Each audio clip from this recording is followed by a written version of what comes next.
All right, we are through round one. Did anybody get something out of that first session? Let me hear from you.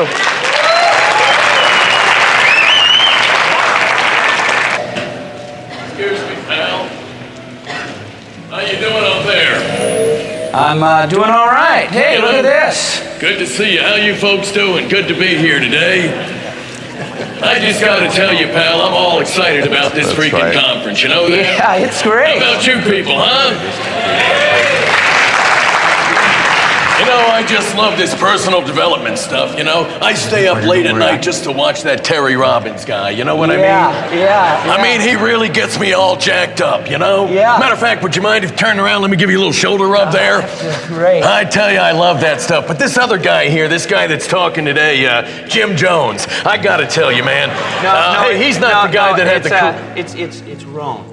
It's R-O-H-N, Jim Rohn. Hey, pal, you don't have to spell it out for me. Everybody knows Jim Rohn. Look, I've read all his books. I've listened to all his CDs, seen all his movies. That guy is one heck of an actor, isn't he? No, I loved him in The Terminator, you know what I mean? I think it's a different guy. He doesn't have any movies. Oh, he's got all those sayings, though. That's you know, right, that guy's got some quotes like that one, all work and no play makes Jack a dull boy. Boy, he sure knows me, doesn't he? You know what I mean? That's not Jim Rohn. Oh, I'm well, pretty sure of that. Oh, I know the one about 70% perspiration and 150 pounds of deodorant. You know, when I did Witches of Eastwick with Cher, I did a lot of sweating, let me tell you that. That's not Jim either. I think you're confusing that. Oh, wait a minute. How about the one, an apple a day keeps the doctor away? No. All the world's a stage and it's leaving in a half hour? No, that's not him. Oh, how about a penny a day keeps the doctor away? No. Not those, huh? That's not him. I think you're confusing this. You know, for a guy that talks as much as he does, he sure doesn't say much, huh? Well, you know what I say, pal? I say, don't take your need to the marketplace, take your skill. I mean, if you need a doctor, if you're feeling sick, take it to the doctor, not the marketplace. If you need money, go to the bank, not the marketplace. And if you're feeling a little amorous, go down to the corner, pick up a bottle of aspirin, take it home to your husband or wife, tell them it's for their headache. If they say they don't have a headache, you're ready to go. That's what Jack says. Thanks a lot, pal. Thanks a lot. Good to have you here. All right, Jack Nicholson, ladies and gentlemen.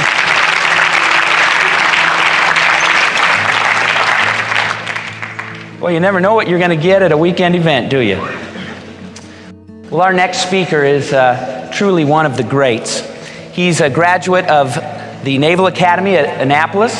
He's been speaking professionally for 25 years. He's part of the International Speakers Hall of Fame. The Society of Marketing Professionals has named him one of the best speakers ever, as has Toastmasters. And you are in for a treat. He has sold over 10 million audio programs in 14 languages, including Seeds of Greatness, as well as the best-selling audio program of all time, over $100 million worth, The Psychology of Winning. And it is my great privilege to be able to invite to the stage for the weekend leadership event, Mr. Dennis Waitley.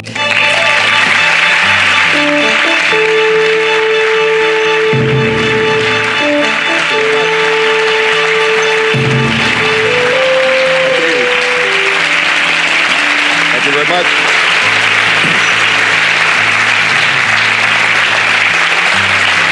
Thank you. I've traveled the world of the 7 seas, been up at the top and down on my knees. When I think where I've been, what I'm going to do, I'd rather be here in Anaheim with you. Yeah, I would. I've been traveling 4 days a week for 30 years. You'd never know I was 28. I get jet advanced instead of jet lag. The old road warriors, Jim Rohn, Zig Ziglar, Norman Vincent Peale, Paul Harvey, Robert Schuller, all the rest. I've known Jim for over 30 years. I remember when Tony Robbins was selling the most Jim Rohn tickets for the Jim Rohn seminars. Winning is never whining. Winning is coming in fourth, exhausted, excited. You came in fifth last time. Winning is treating animals like people and people like brothers and sisters. Losers see thunderstorms, winners see rainbows. Losers see the icy streets, winners put on their ice skates. Losers are aggressive, winners are assertive. They find out what you need and help you get it. Losers let it happen and winners make it happen. Life is a do it with God, for others, to myself project.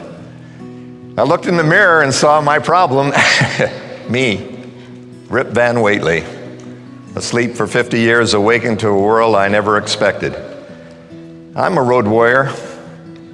How do they say? Dennis is one of the poet laureates of motivational speakers. The rest of them are dead. You know you're getting old when your back goes out more than you do. The little old person you help across the street, your own reflection in a store window. An attractive woman comes by, you're mowing the lawn, your pacemaker opens the garage door. The feeling is there, but it manifests itself differently. My 3-year-old granddaughter, one of 10, said, "Papa, is God the oldest person in the world?" I said, "You could say that." She said, "That makes you the second oldest person, huh?" I said, "I'm the second oldest person you'll meet." Politicians tell you what you want to hear. Leaders tell you what you need to know. Politicians want you to love and respect them and vote for them. Leaders want you to vote for yourself. Politicians tell you what they're going to do for you, and leaders tell you what you must do for yourself. In a world accelerating and fast forward with more changes in one day than in your grandparents' lives. Winning. I've wanted to be a winner. I'm a coach. Winners help other people get what they want in a natural way. Losers would like to earn like, look like, be like somebody else, and the spectators watch it. I'd like to give you 5 ideas today, and I'd like you to look at the PowerPoint as an MTV subliminal cut. You've got it all in your workbook, so I'm not going to try to dazzle you with PowerPoints because you get caught in them. It ends up being a voiceover PowerPoint presentation, but I would like to give you some PowerPoint ideas and then 5 ideas. The one idea I'd like to give you is that self-determination is a matter of choice. The second one I'd like to give you is that self-esteem always precedes performance. You perform in accordance with your belief.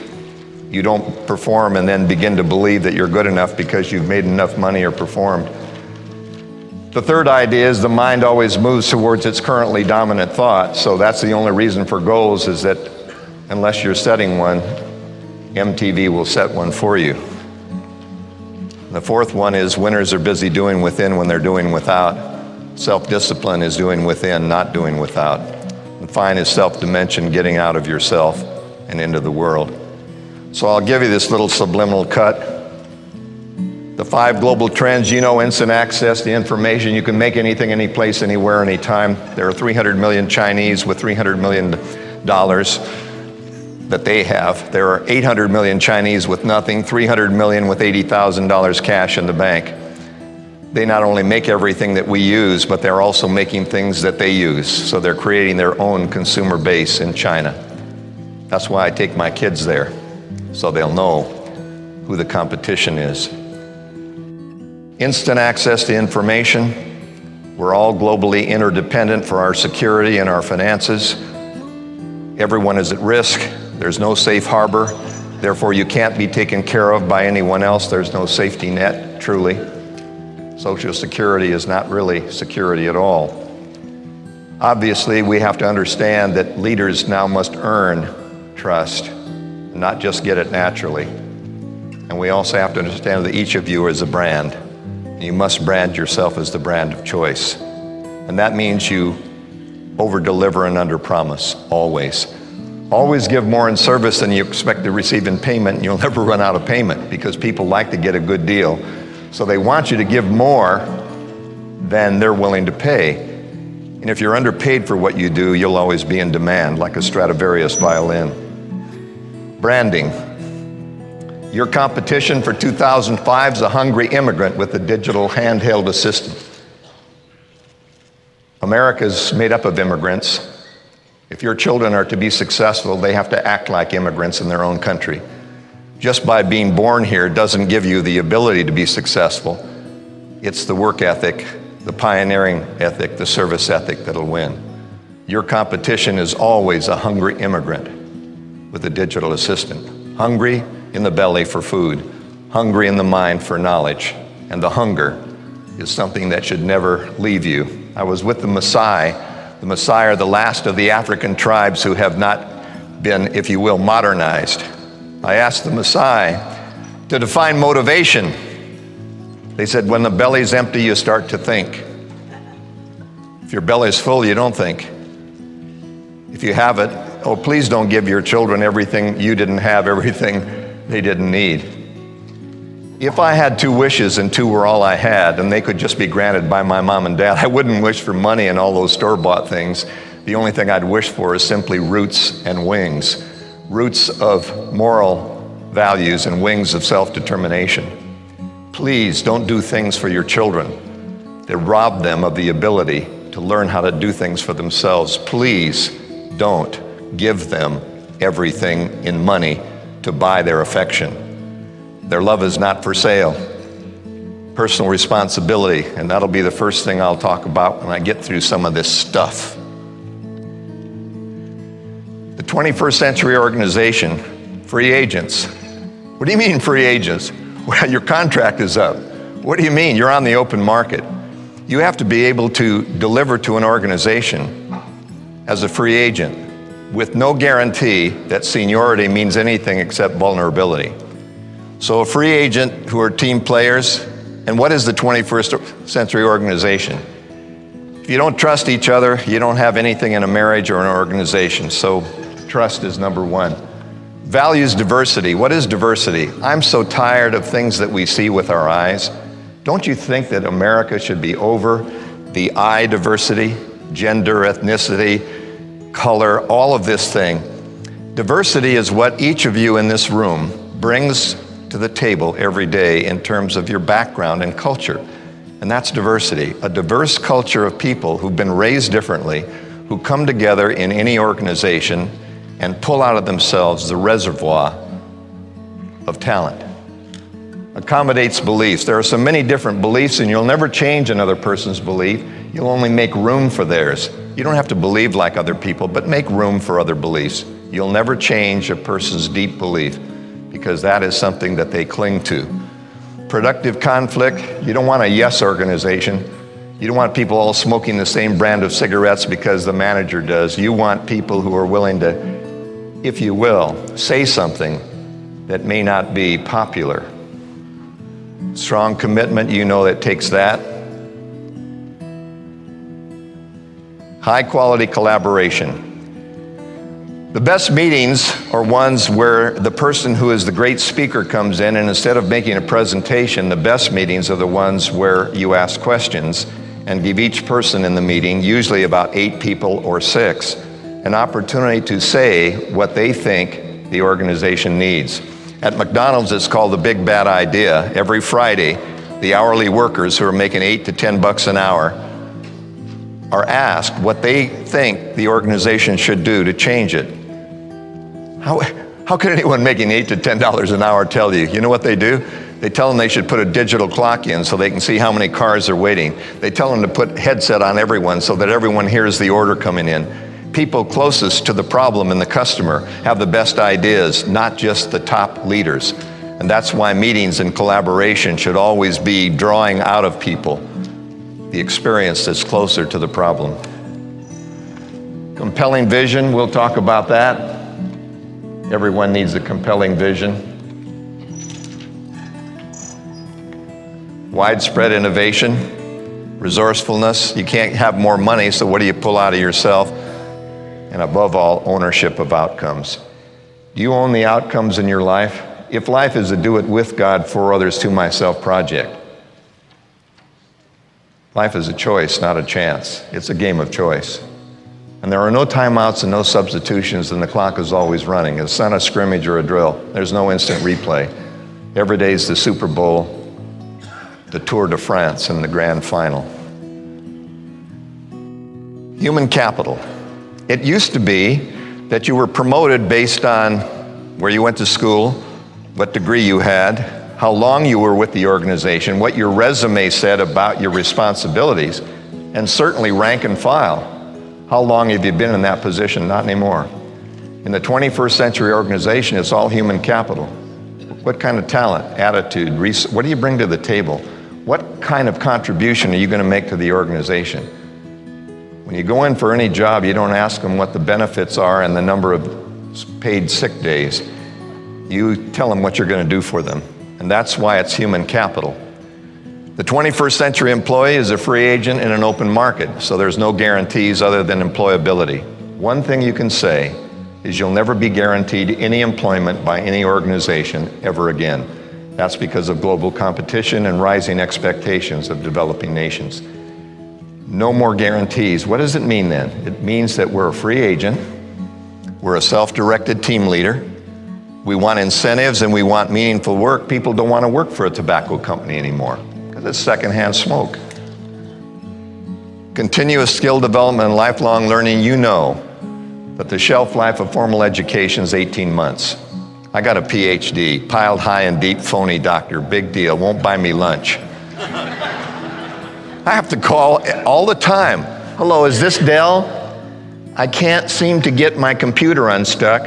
Who is this? This is Dr. Waitley. Are you a PhD? Yeah. I can't get cursor to home. I'm still roadkill. Upward career path, you bet we want to be developed from within. This is one of the most amazing things. Did you know that there's no difference between personal and professional skills? Do you know people get fired for personal reasons? They get fired because they're late, because they don't have good goal setting, that they're just not directed properly within. So there's no such thing as a professional skill and a personal skill. They're all merged together. So personal as well as professional goals. One of the most successful companies in the world, believe it or not, is a casino, the Mirage. I thought a Mirage was something that wasn't really there. Disneyland, you go to have fun, to spend money with your family. In Las Vegas, you go to lose money to have fun. Why would you enjoy losing money? Because of the way they treat you. Well, why did they treat you that way? Only because at the Mirage, they care as much about the personal development of the employee as his or her skills. What do I mean? Where would you like to go to school? We'll help you get a college education. What kind of investments do you need? We'll help you. We'll be your concierge. We'll give you personal development to let you know that we care as much about you as you care about our bottom line. If we want you to help us make a profit, we're going to help you with your life. And if you view people as a total person that has personal as well as professional needs, you've got an organization that's on top. And that's the most well-liked companies to be in business with, if you will. Part of a winning team, who doesn't? Maximum performance in a positive, nurturing working environment. We did a study of 500 Taco Bells, and we thought it was all location, location, location, and certainly in real property, and there are many real estate executives here, and no question, if you live in California, Arizona, or Nevada, you just stay in your original home, and you make a fortune by not moving. Real property in California and the developing markets is a great investment. However, a positive, nurturing working environment for Taco Bell was the thing that made them more profitable. What do you mean? Well, it didn't matter how much further they were off the freeway. If the management treated the employees in such a way that you loved to come in their store because of the attitude of the people, people would go back to a working environment that is nurturing. So if you really want to have a winning organization, have one that really cares about each other, and you'll find that everyone goes back to a company where there's a lot of joy. Human capital, your own assets. Here are just some of the things you need. You're self-employed, whether you think you are or not, and you'll always be self-employed. Risk-taking is the only way you'll get security. If you seek security, you're taking the greatest risk of all. But if you take the calculated risk, you create your own security. There was a very cautious man. He rarely laughed, he rarely cried, he never won, he never tried. He never laughed, he never played, he rarely talked, he never prayed. And then one day he passed away, his insurance was denied. They claimed because he never lived, he never really died. You never want to seek security because risk-taking is security-making. Core competencies, how do you know what they are? When you're 5 to 15, you develop your core competencies because you're born with talents. Talent is inborn and behavior is learned. Talents are little budding things you love to do when you're a child. Watch your children at play. Watch them when they're not in school. Watch what they like to do in the evenings and on Saturdays. What do you like to do in the evenings and on Saturdays? Therein lies your talents. Talents are what you like to do and what you do well. Many people take the first job and stay with it because it's money and they have responsibilities. You really have to find out what you're good at and bring that to work as well as a hobby. Willing to invest the time that the rest of the population won't consider. I'll get to that in a minute. Communicate effectively in oral. Why? Because we live in a soundbite world and you're going to have to present all the time, orally and in writing. This is the age of communication. Concise, accurate analysis. Sound bites, quickly. Tell me about it. Go on the net. You little Google here. Little Yahoo, little Google, Yahoo, download. Did you research it? Yeah. What's the deal? Shall we do it or not do it? I don't have all the facts. You never will. Able to spell without spell check. Why? Because you might have to go to a whiteboard or a blackboard, or you might have to actually write something and you don't maybe not have your computer a spell check. Well, how do you spell? By reading. What do you do when you read? Well, you have a dictionary beside. When you come to a word you don't understand, you look it up and you've got it forever in context. Read everything you can get your hands on. The people that read the most are the most successful regardless of their occupations. Farmer, house economist, whoever you are, when you read, you go where you can't go in person, you save 5 to 10 years because you don't have to make the mistake yourself. Please, if you're young, don't think you have to do everything by trial and error. It's better to learn from people who've done what you've done or haven't done, and people who've overcome enormous obstacles to become successful. Reading is the greatest way of vicarious learning. Computer literate, you have to be computer literate. You have to be high touch, high tech, both. You can't be one or the other. You need to be both. Everything will be handheld, wireless, digital, and you have to be that way. Self-motivated, lifelong learner.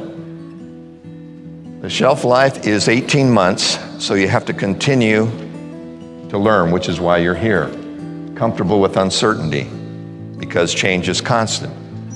Confident enough to make suggestions and mistakes. You have to be willing to risk being a fool. Did you know that there was a winner who wasn't a beginner? And when you begin to do anything new, you look foolish and stupid. When you try anything new, and most people don't want to do anything new because they'll be laughed at and looked at as foolish. Risk being a fool to be a winner who's a beginner. Trustworthy, to give first, and passionate and considerate. Here are the trends. Constant change and insecurity. Direct, direct, direct. That's the battle cry of Michael Dell. We'll talk about Michael Dell in just a minute. Go direct, eliminate the middleman, keep more of the profit on the bottom line. Dell Computer was the first into retail and the first out of it. They were into retail in 1990 and out of retail in 1991. No margin in retail. All the margin is going direct. For walk-in business, we'll put you out of business unless you're Starbucks. Starbucks, well, sure we go to Starbucks, of course. But you don't want to wait for walk-in business. If you're in banking or finance, you go out and get it. You don't wait for walk-in traffic. Not in brick buildings anymore. This is a proactive world. Goods and services are like publicly traded stocks. Just ask eBay. Everything has a price and a level, and it's buying and selling. Goods and services are just like stocks. Choice, competition, price, value. The online learning revolution, unbelievable ability to download and learn online. The B of I is the Bank of Internet, online financial services, home-based businesses, energy generation. You get the picture. And then Florida, USA. I like Florida, USA because it's a NORC. Now we know what a NARC is. A NORC is a naturally occurring retirement community. America looks just like Florida. Japan looks even more like Florida. There are more old people in Japan than there are young people. And so the graying of America with the baby boomer bulge do a lot of things that old people want, especially grandparents, and you'll make a fortune. Because the older we get, the unfortunate, we as 70 million Americans are going to want their Social Security within the next 5 to 7 years. Health and wellness, of course, Jim talked about health being the one thing that you can't buy back once you've lost it. Wireless communication, online shopping and finance, training, retraining, staffing, PEOs, daycare, women work, coffee, juice, salad, on the run, assisted living, old people, home meal replacement, old people, alternate health, allopathic medicine won't do us good enough, alternate health remedies, energy generation, because we're worried about it. In China, I was in China 2 weeks ago. They have more hotels going up than any other place in the world. In Shanghai, they have more cranes to build. They're building more. They forgot one thing: power. How would you like to go to a big convention in China and have there be no air conditioning in the hotel in the middle of the summer? The bellman cannot use the elevators and have to walk up 5 stairs before they're able to take the elevator, so 5 stories with bags makes it difficult. You get a suite in China, there's no air conditioning. Why? Power grid, overbuilt, less power. California, we're worried right now. If it gets too hot, we may have another blackout or brownout in one of the most productive states. Energy generation, personal and business security, and women's sports. After all, women are equal, at least. They are. I really do believe that, too. After all, I have 5 daughters. Toilet seats are all down in our house. They gave me a urinal in the garage with a carpet underneath. And pet services, because we actually are nicer to our pets than our children because they're loyal. And they're always glad to see us, and they begin to look like us after a while. So pets are something that we have. Michael Dell, I've been traveling with him. It makes me angry. He was born in 1968. I was already brilliant then. He was sucking a pacifier, and I was a brilliant psychologist. What happened? How can he make 20, 30 billion? How can he be the richest person in the world under the age of 40 until the Google IPO comes out? Then he won't be the richest person in the world under the age of 40. They will be. Bill Gates is old now, 48. What does he know? Eliminate the bureaucracy in whatever you're doing. Market segmentation. This is what's great about information technology. Information technology lets you know everything about the customer. And if you buy a Dell computer, for example, and go online, the ability to get information about someone and to deal with them on the telephone through IT, information technology, gives you an ability to market direct to me. So marketing has moved from mass marketing to me marketing. It's differentiating what you want and giving you more of what you want. And this is the beauty of having a combination of internet-based and personal communication, because you can give people more of what they really want and use those triggers. And Dell is the best at what they do. $22 million each and every day, only on the internet and by telephone, no salespeople, 22 million every day. Short shelf life of inventory, real-time manufacturing. The customer owns the market, so you can't have old stuff lying around. If you want loyalty, treat them like royalty, 24/7. The customer owns the market. Know thyself. The Olympic Games in Athens starting in a week. Know thyself. That's on the temple.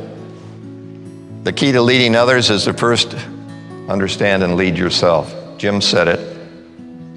You lead yourself, you understand yourself, and then you're capable of leading others. The 4 cornerstones of leadership. I just did a program for the United States Marine Corps and Navy before they were going to Operation Iraqi Freedom. And because I had gone to the Naval Academy with Ross Perot, how would you like to have gone to Annapolis with Ross Perot and have him be the big brother who yells at you? 5'6" with a butch haircut, his hair never grew. His bank account did. But he yelled at me. He's like Zig Ziglar with a soprano voice. Mr. Whately, you're the grossest plebe I've ever seen. Sir, I'm going to the Folies Bergère and meet a French ballet dancer. I'm 19 years old with raging hormones, sir, and I'm going to go to the Follies. No, you're not. You're going to the Tuileries and the Louvre and take photos. You're an officer. I said, I'd rather be an enlisted man now. Vision, reality, ethics, and courage. the 4 cornerstones. If you're a visionary, you not only see the future as you would like it, and then people like people who see the future better and more specifically.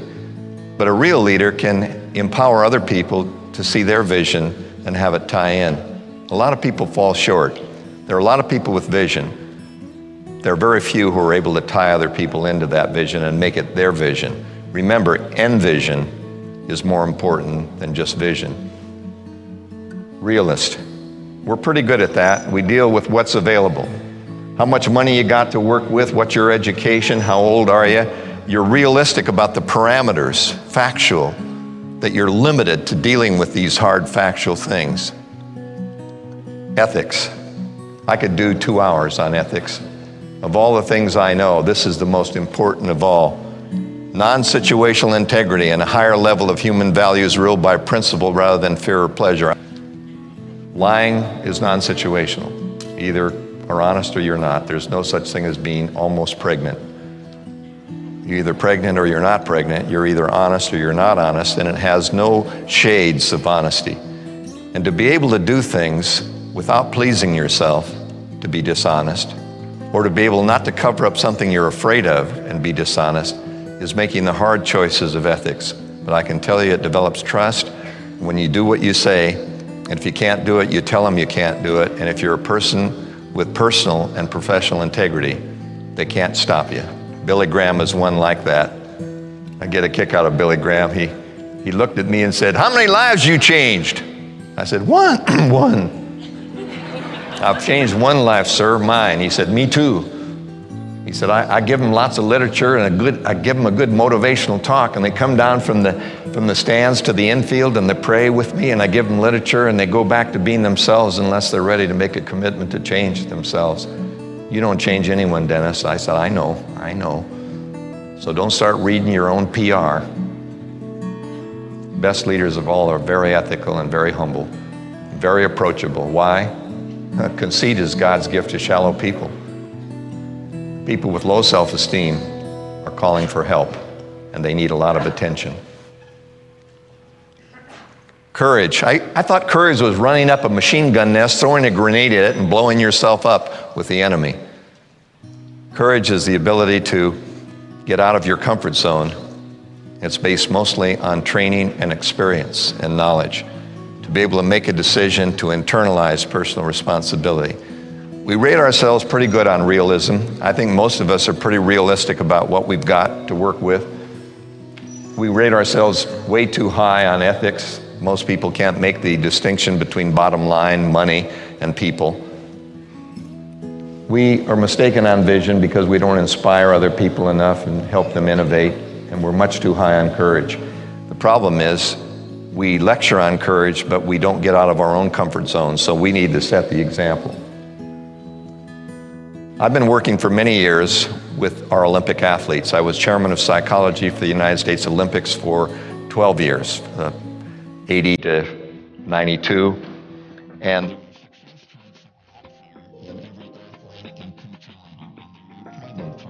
interestingly enough, the problem traits will get in your way more than the success traits will help you.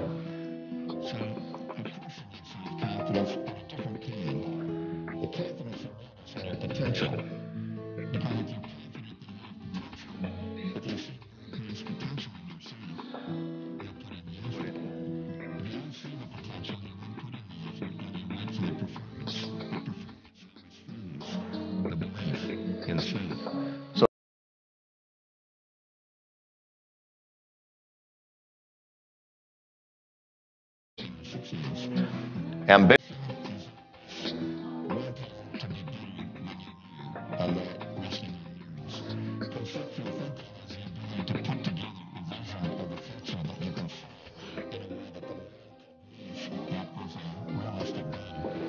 And mental toughness is the ability to handle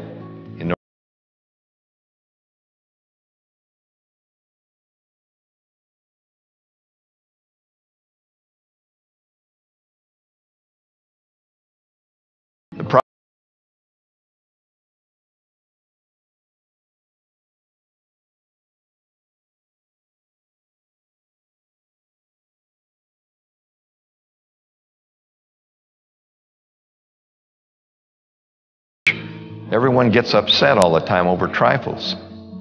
People look at me and say, "You big, fat, dumb klutz. We hate you, your religion, your mother, and your country." I said, "Really? That's interesting. I'll give that some thought, maybe. We hate you.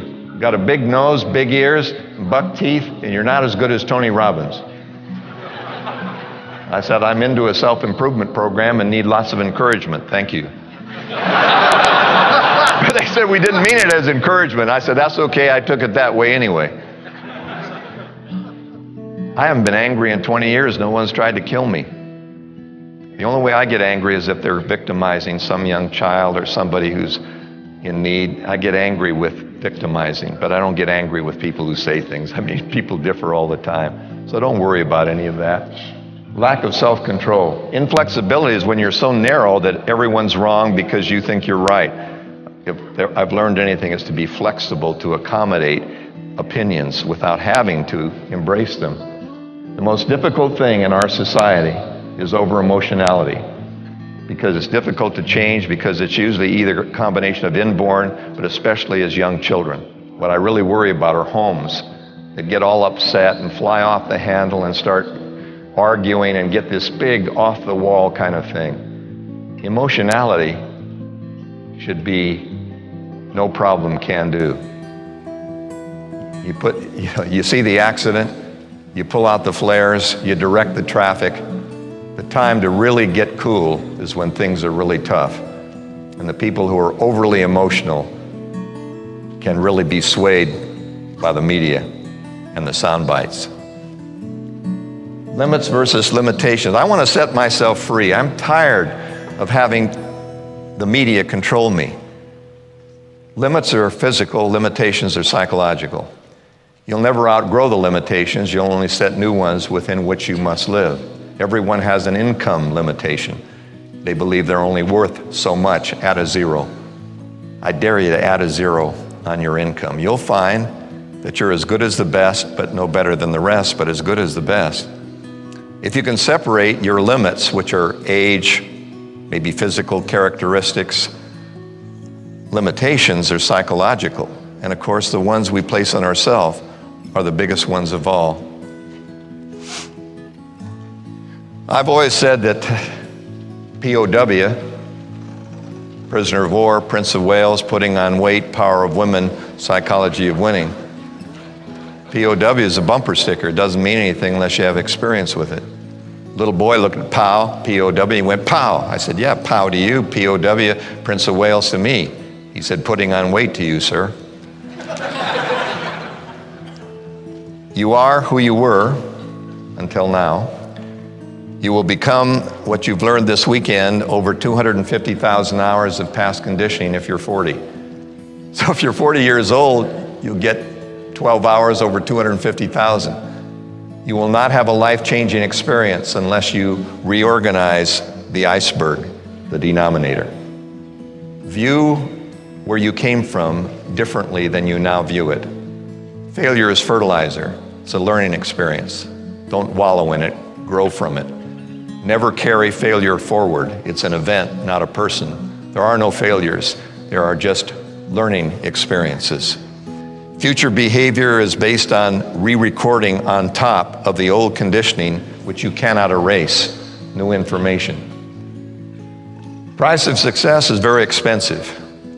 It involves personal responsibility, distancing yourself from negative peer groups, getting outside your comfort zone, and taking responsibility for the outcomes. And this is really the first major point. For many, many years, I watched a lot of television because it was tension relieving. I knew it wasn't goal achieving.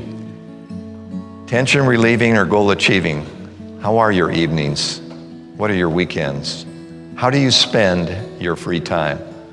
What do you control in your life? You certainly control your spiritual beliefs, so believe strongly the way you want. You control your thoughts and attitudes, which come out of your beliefs. You certainly control your goals, they're yours. Your commitments to your goals, no one controls those but you, and your priorities, you control. Your role models, well, you don't always control them, and your kids are really attracted and fascinated by the Britney Spears syndrome. They're attracted by celebrities. They're attracted by action and violence. Why? It's just visceral. It's like a roller coaster ride where you put your arms up. It frightens you, but you want to do it again. And so there's this role modeling going on. Unfortunately, many of their personal lives don't match their money accomplishments. Your knowledge sources, you control those. You control your memberships, who you join. You control whether you listen or talk. And the most important thing I've learned is that third one, your free time, which I call prime time. Why is it prime time? Because it's from 7 to 11 p.m. Eastern Standard Time, 5 nights a week. I'm tired of watching other people making money having fun in their professions. They want us to watch so they can get ratings and earn more money. We watch them because we're unhooking from the monotony of our lives, and we're hoping to somehow escape from the drudgery of regular life to live through the celebrities and reality television. It actually entertains us, but if you will, understand, I've written 15 books and every one has been written in prime time. 7 to 11 p.m. Eastern Standard Time and on Saturdays. You see, I can't write during the week. I'm earning money. I'm putting food on the table. I have to be doing in prime time what the rest of the population is not willing to do. And the differentiation between success and mediocrity is what you do in prime time. Whether you read, whether you write, whether you computer, network, and whether you have intimacy. And the other thing you can do in prime time, which is fantastic, is get off the couch and out. Get out of the house and into ethnic restaurants. Get to job fairs, computer shows, anything that will let you and your family realize the options that you have in a world so full of abundance that it's like a gingerbread world. If you'll just take your children out of the television internet world and out to where it's happening and live it rather than watch it. You control your friendships, educational level, and you do control your discretionary income, which we call disposable income in the United States. We call it disposable because we get any extra, we dispose of it as quickly as we can. That way we buy things that make us feel good and we go places and put it on our MasterCard. Buy now, pay never. Response to daily events, you control your response, and that's why it's so important to understand that bad news sells. The fire that burns another warms the general population, the fact they're glad they weren't the victim of the day. So people pass on bad news, it insulates them and isolates them from the tragedies that are happening to other people. Please understand, good news never sells because it's elevator music.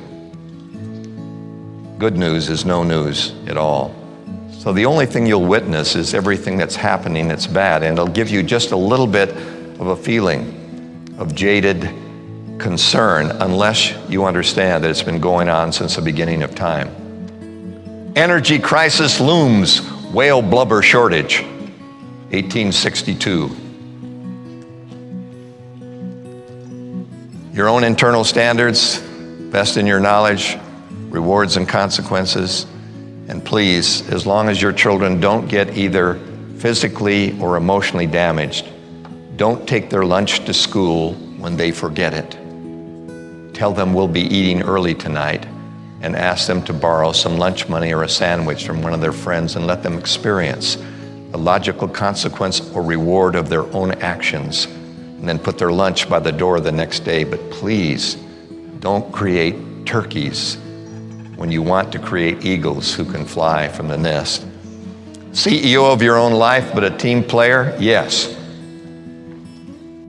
The statue of responsibility. Many speakers like me talk about Viktor Frankl, V-I-K-T-O-R-F-R-A-N-K-L.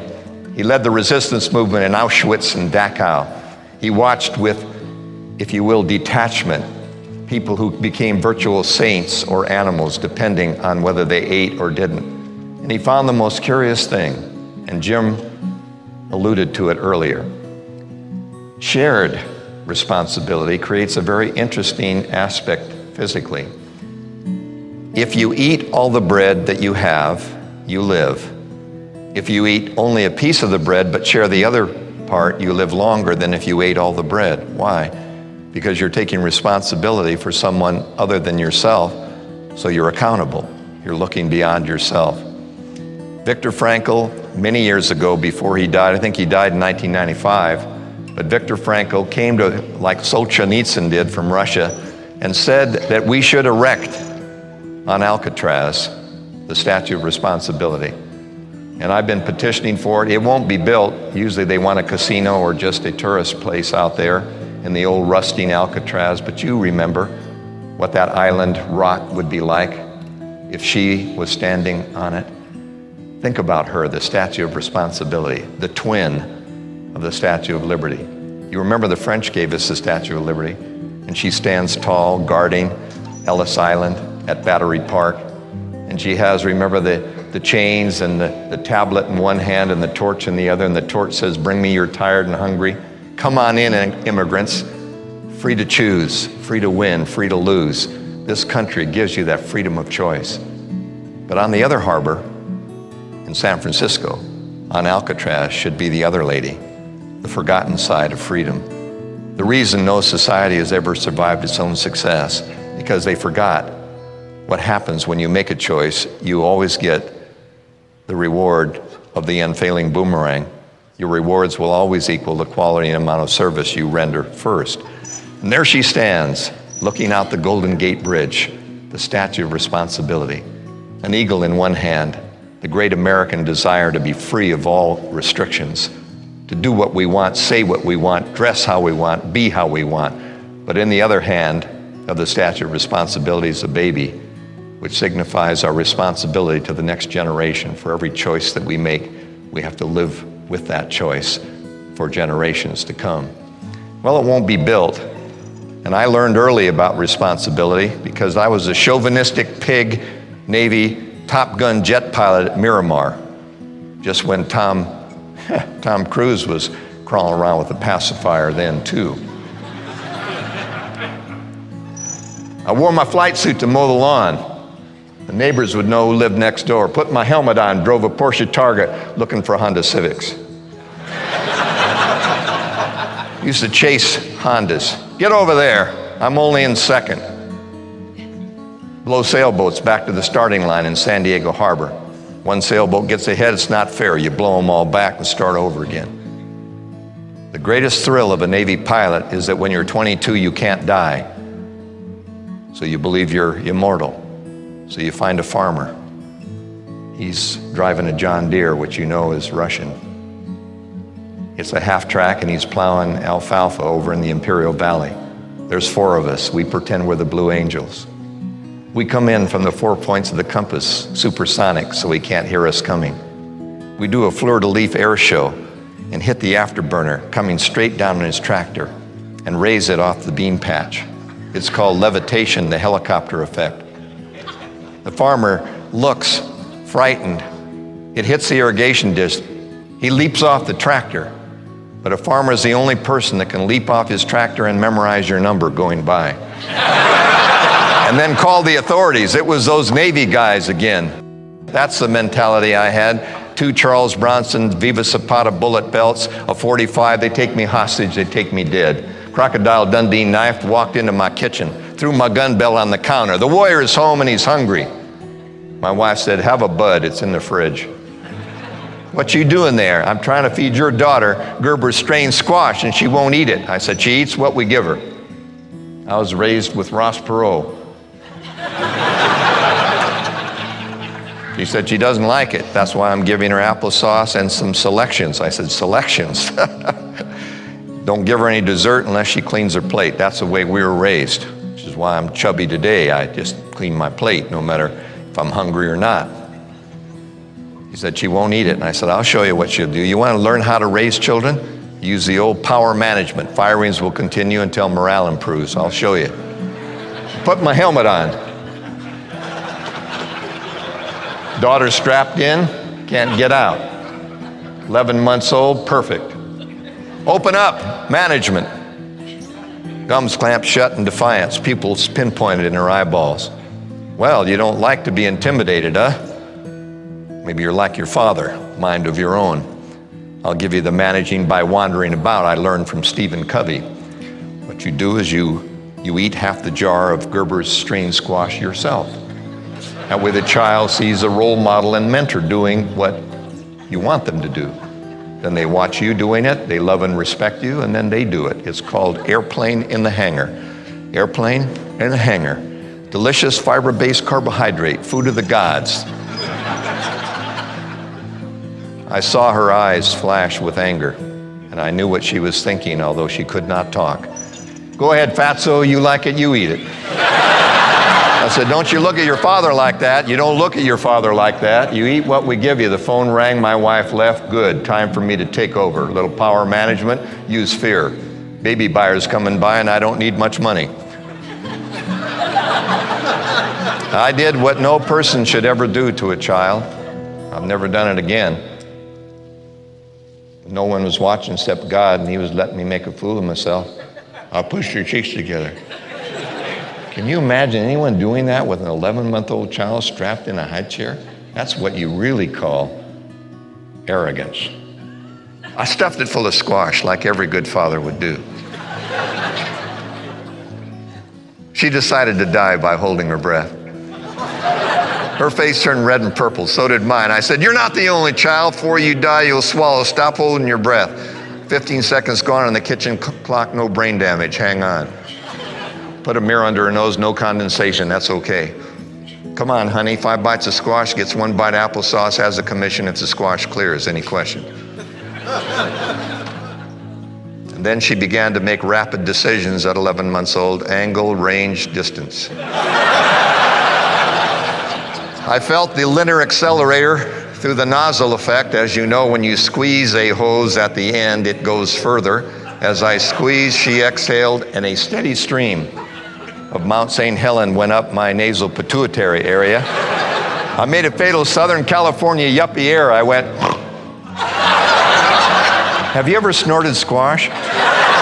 It burns, it clogs. I tripped on the high chair and fell convulsing on the floor. Fortunately, I was wearing my helmet. My wife, Southern Baptist, walked in. She said, what happened, Top Gun? I said, nothing. She doesn't like squash. Don't make a big deal about it. The years have flown. The children have grown and flown. But sometimes us old road warriors don't come to these meetings and commit to change. My kids, grown and flown, come over for Easter dinner. I gave them their inheritance meeting. I dare you to give your children an inheritance meeting when they reach about 18 to 20. What you do is you bring them all over and tell them how much they're going to inherit as a result of your untimely demise at some point in the future. They'll come dressed in designer clothing. They'll come early and they'll hang on every word. And I dare you to say, we want you to have the same joy of earning that we've had. So there won't be any windfall at the end of the road, because we know you'll want to take a world trip, a cruise, or buy a new Ferrari. Instead, we're going to give you education and help you if things go bad. But we're going to give you the same joy of personal responsibility and earning that we have had. Oh, my children, we love you so much. And the residual of our estate is going to abused orphans who've never had a mother or father or education. We feel like abused orphans. I said, how do you account for the fact your adopted sister from Mexico is doing better than some of you? She said, easy to explain, we have your genes. I said, well, yeah, you treated her like a customer and us like employees. We love her, Dad. Don't call her adopted. Drop the adjectives. My daughter said to me, Dad, I noticed we have some summer squash with marshmallow and pineapple in it to kill the taste. I said, yeah, you have summer squash, your grandma brought potluck, and you'll eat grandma's squash, you get Haagen-Dazs for dessert if you clean your plate. You eat what grandma brought. She has a heart valve problem, needs lots of encouragement. But I don't like squash, Dad, I never have. Well, there's a squash gene or it's El Nino. I don't know why you don't like squash. She said, we do. I said, yeah, your mother tried to force feed you when you were young. She said it was El Padre, not El Nino. It was you, Dad. And one thing I've learned, children take over very early in life and start making choices. And punishment is also, if you will, not a good thing. It's different than discipline. Punishment gets a reaction, and therefore people will act up in order to get punished. At least they're getting attention. And please, if you have small children, please don't give them treats and goodies when they whine. Because if whining gets a reward, the whining will accelerate and become a tantrum, which gets more rewards. And if you wait till the children are in public, it's way too late, because you can't let them act up in public. So please, at home, delay their gratification and let them get a logical consequence to their action, which is usually a timeout or a penalty box or a loss of a small privilege, but not punishment, because it's a form, if you will, of reward. Every choice carries a responsibility of living with it. And this second point, beyond self-determination. Okay, all right, I'm driving. And God says that I should make decisions and follow role models with proven track records of success. So what you're saying is that you deal the cards and I play the cards based on what I believe is right. Yes. The second Olympic ring would be self-esteem, which I really believe in. I believe that winners believe in their dreams when that's all they have to hang on to. I believe that what gets in the way is fear, and fear is always of catastrophic danger. Fear is obviously of rejection. Fear is of failure and of change, the unfamiliar. The unknown, the unfamiliar, the rejection. The bottom one is where I've been stuck. Most speakers claim they're raised in a poor family. I was. My father was a penniless alcoholic, died of lung cancer and cirrhosis of the liver. He said these things will kill you, and they did. And he smoked because he saw the movie actors and actresses smoke. And during our days, the best seats in the theaters were all smoking. They were called the loggias, and they were all leather with ashtrays. And so the smokers would sit in the best seats in the house. They'd buy the cigarettes out in the lobby and be smoking, and we could just barely see the screen, which is why we sat in front. So he drank and smoked himself to death. And as a result, I grew up with the fear of success, doubting myself and feeling guilty when I had success. If you've come from a family that does not have money or success, you might think that you're just a little reckless, believing that you're worth it. But overcome the fear of doubt and the fear of guilt. Guilt is when you get the biggest piece of cake at your own birthday. Guilt is when you do well and other people say, I got lucky. And they think you're selfish because you're successful, but you must be able to step out and forward and handle the guilt and doubt that other people may have. False evidence appearing real, all the speakers use that. Ignorance, what will happen? Prejudice, I can't forget what happened. And premonition, it will happen again. The mind is incredible. It'll happen again, I know it. I can't forget what happened. I'm not going to get married again because of that experience. And what will happen in the future? I've just written a book, Safari to the Soul, How to Overcome Fear in the Savage Paradise Called Life. I think life is a savage paradise. I think it's a paradise to people who know how to work with it, and it's a savage place for those who don't. And the most important thing to understand is that life is a jungle, and a jungle is neutral. Life is a backdrop, and you and I are the players. The question is, do you want to be an unfamiliar tourist in the jungle, or do you want to be a guide? If you're a guide, you understand. You understand that there's breadfruit, bananas, mangoes, papayas, and clean water and places to hide. If you're a tourist, there are black mambas, yellow mambas, scorpions, lions, tigers, and there's malaria and yellow fever. There's all the dangers if you're inexperienced. If you're experienced, you see the potential. If you're inexperienced, you see the danger. Knowledge, training, skills, and experience overcome fear. You get role models, coaches, and mentors. They help you learn the correct swing. And then you gain courage and confidence with knowledge and training. The best way to overcome fear is knowledge and action, and that's why you're here. You're here to eliminate the fear of the unknown, the fear of rejection, the fear of change, and the fear of success. Self-esteem, I'd like to give it to every child in the world, a deep down inside the skin feeling of your own worth, regardless of your age, your looks, your ethnicity, your gender, or your background. Given my parents and my background, I'm glad I'm me. I'd rather be me living at this time than any other time in history. I'm not the best looking in the group. I look my best in a group. Self-esteem is believing that you have enough potential to become a world-class person. And all you need to do is find somebody else who believes enough in you to help coach you through it and mentor you through it. Regardless of current performance, that's the problem, isn't it? But I'm not earning, I haven't done anything. How can I feel good if I haven't done it yet? Well, that's just it. It's potential, not performance. And you'll understand. If there were 4 legs to the chair, or 4 cornerstones, the 4 legs would certainly become affiliation and belonging. A gang is when you belong even if it's wrong, but it gives you power. If you don't belong at home, you belong to a gang. Everyone wants to belong to a winning team. One of the reasons that motherly love is the greatest, it's the affiliation between mother and child that creates the optimism of self-esteem. The father is very important because without a father, you tend to want to associate with the outside gang and break away. So belonging is a winning family or team. We all want an esprit de corps. We all want to hang around winners.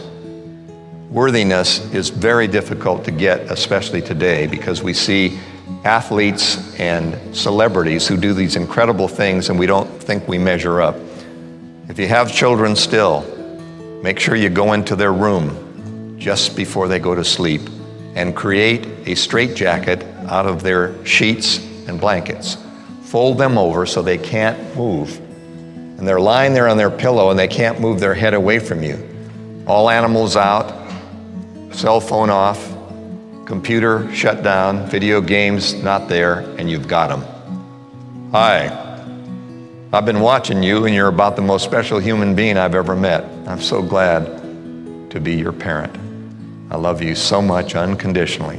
There's no conditions on my love. I love you so much.